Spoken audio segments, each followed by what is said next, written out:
Oman breaking ന്യൂസിലേക്ക് സ്വാഗതം. ഒമാനിലെ വിവിധ വാർത്തകൾക്കായി ഈ ചാനൽ സബ്സ്ക്രൈബ് ചെയ്യൂ.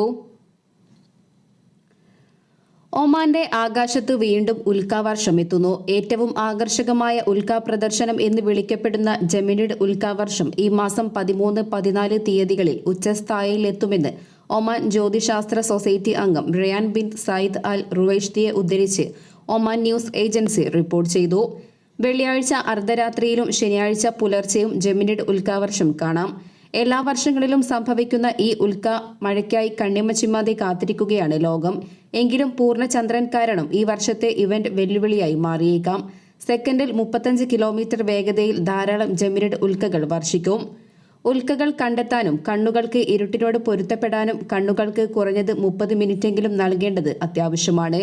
ഏറ്റവും പ്രധാനപ്പെട്ട ഉൽക്കകൾ അർദ്ധരാത്രിക്ക് ശേഷം ദൃശ്യമാകും. പ്രാദേശിക സമയം പുലർച്ചെയോടെയാണ് ഏറ്റവും മികച്ച കാഴ്ച സമയം. ഈ അത്ഭുതം കാണാനായി ടെലിസ്കോപ്പുകളുടെ ആവശ്യമില്ല. അതേസമയം സെക്കൻഡിൽ 22 മൈൽ വേഗതയിലാണ് ഇത് ആകാശത്തിലൂടെ പോകുന്നത്. ജെമിനിഡ് ഉൽക്കാവർഷം സാധാരണയായി വർഷത്തിലെ ഏറ്റവും സജീവമായ ഒന്നാണെങ്കിലും ഈ വർഷത്തെ കാഴ്ചാ സാഹചര്യങ്ങൾ വളരെ വെല്ലുവിളി നിറഞ്ഞതായിരിക്കുമെന്നും മേഖലയിലെ വിദഗ്ധർ സൂചിപ്പിക്കുന്നു. ഒമാനിലെ പ്രവാസികൾക്ക് സന്തോഷവാർത്ത. വാട്സാപ്പ് ഉപയോഗിച്ച് നാട്ടിലേക്ക് ഉൾപ്പെടെ ഓഡിയോ വീഡിയോ കോളുകൾ ചെയ്യാൻ അവസരമൊരുങ്ങുന്നു. കഴിഞ്ഞ ഏതാനും ദിവസങ്ങളായി വാട്സാപ്പ് കോളുകൾ രാജ്യത്ത് ആക്ടിവേറ്റ് ചെയ്യപ്പെട്ടതായി പ്രാദേശിക മാധ്യമങ്ങൾ റിപ്പോർട്ട് ചെയ്തു. വെർച്വൽ പ്രൈവറ്റ് നെറ്റ്വർക്കിന്റെ സഹായമില്ലാതെ തന്നെ വാട്സാപ്പ് ഉപയോഗിച്ച് നേരിട്ട് കോളുകൾ ചെയ്യാനാണ് ഇതോടെ അവസരം ഒരുങ്ങിയിരിക്കുന്നത്. വാട്സാപ്പിലെ കോൾ നിയന്ത്രണങ്ങൾ നീങ്ങിയേക്കാനും സാമൂഹിക മാധ്യമങ്ങളിലും വൈറലാണ്. വാട്സാപ്പ് പോലുള്ള വോയിസ് ഓവർ ഇന്റർനെറ്റ് പ്രോട്ടോകോൾ സേവനങ്ങളിൽ രാജ്യത്ത് ദീർഘകാലമായി നിലനിന്നിരുന്ന നിയന്ത്രണങ്ങളിൽ കാര്യമായ മാറ്റത്തെയാണ് ഇത് അടയാളപ്പെടുത്തുന്നതെന്ന് മാധ്യമങ്ങൾ അഭിപ്രായപ്പെട്ടു.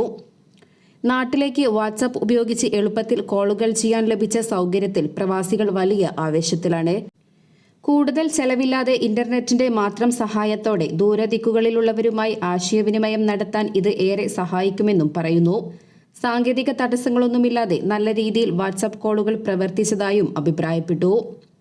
അതേസമയം വാട്സാപ്പ് കോളുകൾ അനുവദിക്കപ്പെട്ടതിനെക്കുറിച്ച് വ്യാപകമായ റിപ്പോർട്ടുകൾ ഉണ്ടായിരുന്നിട്ടും ഒമാനിലെ ടെലികോം റെഗുലേറ്ററി അതോറിറ്റി ഈ സൗകര്യം പ്രവർത്തനക്ഷമമാക്കുന്ന രീതിയിൽ നിയന്ത്രണങ്ങളിൽ മാറ്റം വരുത്തിയതിനെക്കുറിച്ച് ഔദ്യോഗികമായി പ്രഖ്യാപിച്ചിട്ടില്ല. മുൻകാലങ്ങളിൽ രാജ്യത്തിന്റെ ലൈസൻസിംഗും നിയമപരമായ ആവശ്യകതകളും പാലിക്കുന്നുണ്ടെങ്കിൽ വാട്സാപ്പ് കോളുകൾ ഉൾപ്പെടെയുള്ള വോയിസ് സേവനങ്ങൾ അനുവദിക്കുന്നതിനുള്ള തുറന്ന മനസ്സ് അതോറിറ്റി പ്രകടിപ്പിച്ചിരുന്നു. എന്നാൽ ഈ പുതിയ മാറ്റം ഒരു സ്ഥിരമായ സംവിധാനമാണോ അതോ താൽക്കാലിക സാങ്കേതിക പരിഷ്കാരത്തിന്റെ ഭാഗമാണോ എന്ന കാര്യം വ്യക്തമല്ല. എങ്കിലും സ്വദേശികളും പ്രവാസികളും ഈ സൗകര്യത്തെ ഏറെ പ്രതീക്ഷയോടെയാണ് നോക്കിക്കാണുന്നത്. ഈ അനുമതി നിയന്ത്രണമില്ലാതെ തുടരുമെന്ന പ്രതീക്ഷയിലാണിവർ. യുഎഇയിൽ ഉൾപ്പെടെ മേഖലയിലെ മറ്റ് ചില രാജ്യങ്ങളിൽ വാട്സാപ്പ് കോളുകൾ നിരോധിച്ചിട്ടുണ്ടെങ്കിലും ഡിജിറ്റൽ ആശയവിനിമയ സേവനങ്ങൾ മെച്ചപ്പെടുത്തുന്നതിന്റെ ഭാഗമായി പുതിയ സംവിധാനങ്ങൾ അനുവദിക്കുന്നതിലേക്കുള്ള ഒമാൻ അധികൃതരുടെ ചുവടുമാറ്റത്തിന്റെ സൂചനയായാണ് ഇത് വിലയിരുത്തപ്പെടുന്നത്. ഇന്ത്യൻ എംബസി ഓപ്പൺ ഹൗസ് വെള്ളിയാഴ്ച നടക്കും. എംബസി ഹാളിൽ ഉച്ചയ്ക്ക് 2:30 ആരംഭിക്കുന്ന ഓപ്പൺ ഹൗസ് 4 മണി വരെ തുടരും. അംബാസിഡർ അമിത് നാരംഗും ഉദ്യോഗസ്ഥരും പങ്കെടുക്കും. പ്രവാസി ഇന്ത്യക്കാർക്ക് പരാതികളും സഹായങ്ങൾ ആവശ്യമുള്ള വിഷയങ്ങളും എംബസി അധികൃതരെ അറിയിക്കാം. മുൻകൂട്ടി അനുമതി നേടാതെയും ഓപ്പൺ ഹൗസിൽ പങ്കെടുക്കാവുന്നതാണ്. നേരിട്ട് പങ്കെടുക്കാൻ കഴിയാത്തവർക്ക് 98282270 എന്ന നമ്പറിൽ രജിസ്റ്റർ ചെയ്യാം. ഇവരെ ഓപ്പൺ ഹൗസ് സമയത്ത് എംബസി അധികൃതർ ബന്ധപ്പെടുമെന്നും എംബസി വൃത്തങ്ങൾ സൂചിപ്പിച്ചു. രാജകീയ വാഹനങ്ങളുടെ അപൂർവ ശേഖരങ്ങളുമായി റോയൽ കാർസ് മ്യൂസിയം ഔദ്യോഗികമായി ഉദ്ഘാടനം ചെയ്തു. സെയ്ദ് ബിൻ അറബിൻ ഹൈത്തം അൽ സൗദിന്റെ നേതൃത്വത്തിലായിരുന്നു ഉദ്ഘാടന ചടങ്ങുകൾ. മന്ത്രിമാരുൾപ്പെടെ ഉന്നതതല പ്രതിനിധികൾ പങ്കെടുത്തിരുന്നു. സ്വകാര്യ ശേഖരമായിരുന്ന മ്യൂസിയമാണ് രാജകീയ ഉത്തരവിന്റെ അടിസ്ഥാനത്തിൽ എല്ലാവർക്കും സന്ദർശനത്തിന് അവസരമൊരുക്കുന്നത്. അൽബർക്ക കൊട്ടാരത്തിനോട് ചേർന്നാണ് റോയൽ കാർസ് മ്യൂസിയം സ്ഥിതി ചെയ്യുന്നത്.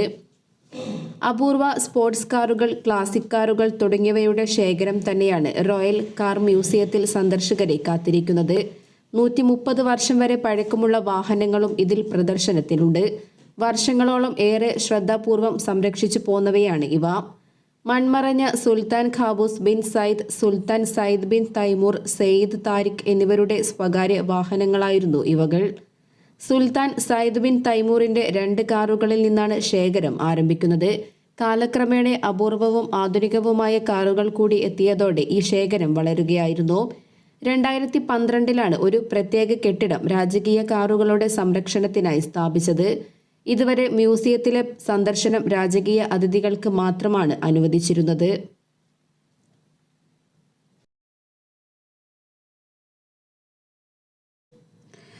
ഇതോടെ ഇന്നത്തെ വാർത്തകൾ അവസാനിക്കുന്നു. പുതിയ വാർത്തകളുമായി വീണ്ടും കാണുന്നതുവരെ നന്ദി, നമസ്കാരം.